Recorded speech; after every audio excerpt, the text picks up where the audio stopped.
Muy buenos días. Una vez más estamos aquí en el espacio de la IBC del Corregidor Reflexiones de Vida. Muchos de nosotros sabemos y hemos leído en la historia de la Iglesia acerca de las persecuciones que sufrieron los cristianos. Mucho de ello está registrado justamente en el libro de Hechos, en el cual estamos leyendo, estamos estudiando durante estos días. Las persecuciones han sido parte de la historia de la Iglesia y que se ha repetido a lo largo de los años hasta el día de hoy. Posiblemente están informados muchos de ustedes, queridos oyentes, de que en el Perú hemos sufrido este tipo de persecución a lo largo de la historia de la Iglesia evangélica aquí en nuestro país. En el capítulo 22, 23, 24 y 25 del libro de Hechos, encontramos justamente que Pablo sufre estas persecuciones, pero él empieza a defender su fe ante las autoridades judías y romanas. Su testimonio sobre su fe en Jesucristo, indicaba mucho de lo que él tenía como convicción en su corazón. Era tan valiente que contó su testimonio delante de las autoridades. En el capítulo 22 encontramos a Pablo defendiendo su conversión, defendiendo su trabajo de misión ante el pueblo judío allá en Jerusalén.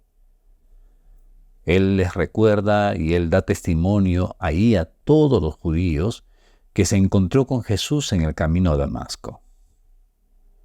En medio de esa agitación que tenían los judíos, porque se estaba predicando el Evangelio de Jesús y querían hacer silenciar o llevar a juicio a Pablo, obviamente para silenciarlo, para meterlo a la cárcel por lo menos, o si no para matarlo. Y Pablo, con valentía, cuenta su conversión. En el capítulo 23, Pablo es llevado ante el Sanedrín, y allí enfrenta un complot que habían planificado los judíos para matarlo.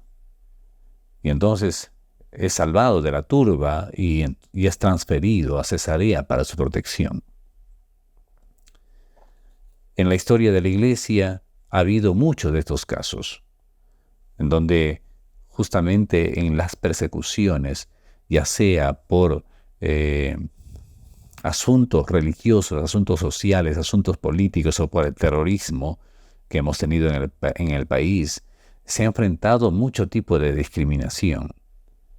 En muchos lugares aquí en nuestro país, inclusive los nacimientos de los cristianos no querían ser registrados o no podían ser registrados ante las autoridades civiles, porque en aquel tiempo los registros de nacimiento se hacían en las iglesias católicas como una partida de bautismo. Y muchos cristianos de aquel tiempo no podían hacer su registro, inclusive de sus actas de nacimiento, en el lugar donde habían nacido. Es por eso que todavía podemos encontrar a mucha gente del Ande, de la selva, teniendo sus DNIs donde no saben siquiera dónde o qué fecha nacieron. Simplemente porque ya tuvieron que tener el acceso y en las campañas de entregarles DNI a los peruanos, ellos accedieron a un documento oficial. Todo esto ocurrió también en el Perú.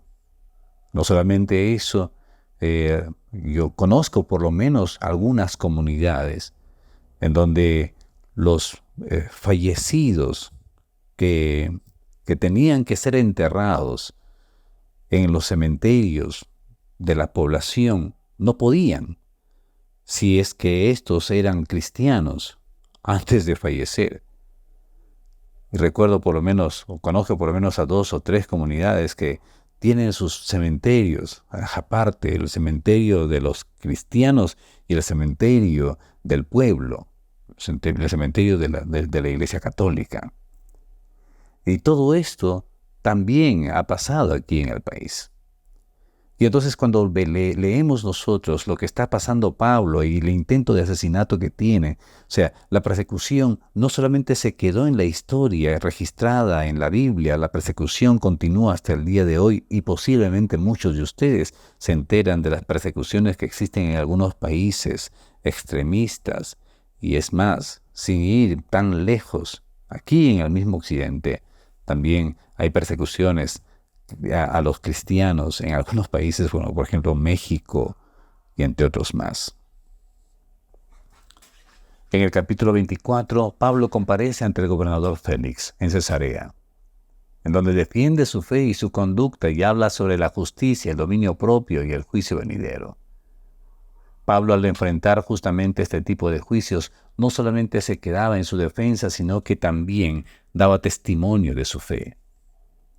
Y en el capítulo 25, Pablo apela a César ante el nuevo gobernador Festo y éste lo envía a Roma para ser juzgado.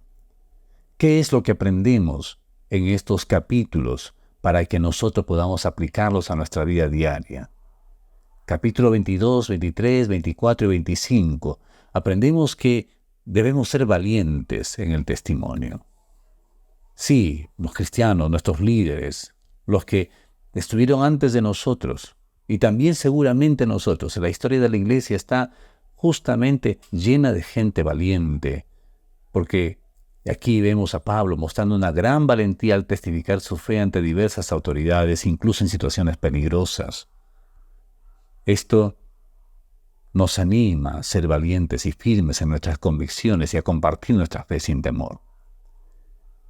Otro principio que encontramos aquí es como menciono en el enfoque de este devocional, la confianza en la protección divina. A lo largo de estos capítulos vemos cómo Dios protege a Pablo de varios complots y peligros. Esto nos recuerda que podemos confiar en la protección y el cuidado de Dios en nuestras vidas, especialmente cuando enfrentamos adversidades. Ya encontramos este principio escrito en los Salmos. Los salmistas cantaban justamente esto, que Dios será su protector en medio de las adversidades, y aunque temblara la tierra, y aunque la tierra fuera echada al fondo del mar, en Él estaba la confianza. Pero también encontramos otro principio, es que el creyente ha vivido en integridad y en justicia, y puede vivir en integridad y en justicia. En su defensa ante Félix, Pablo habla sobre la importancia de la justicia, la importancia del dominio propio, la importancia del juicio venidero. Este principio nos llama a vivir con integridad, a practicar la justicia y a ser conscientes de nuestras acciones y su impacto. Dios es nuestro protector. Ha sido nuestro protector desde el momento en que la iglesia empezó a transitar en este mundo. Hasta ahora Dios sigue protegiendo su iglesia. No protegió solamente a Pablo, protegió a su iglesia a lo largo de los siglos y te protege a ti, mientras también estás decidido a dar un testimonio valiente de tu fe, incluso ante los que se burlan de ti y ante los que te persiguen. Que Dios te bendiga. Mañana continuamos estudiando, meditando justamente este libro maravilloso de Hechos. Hasta mañana.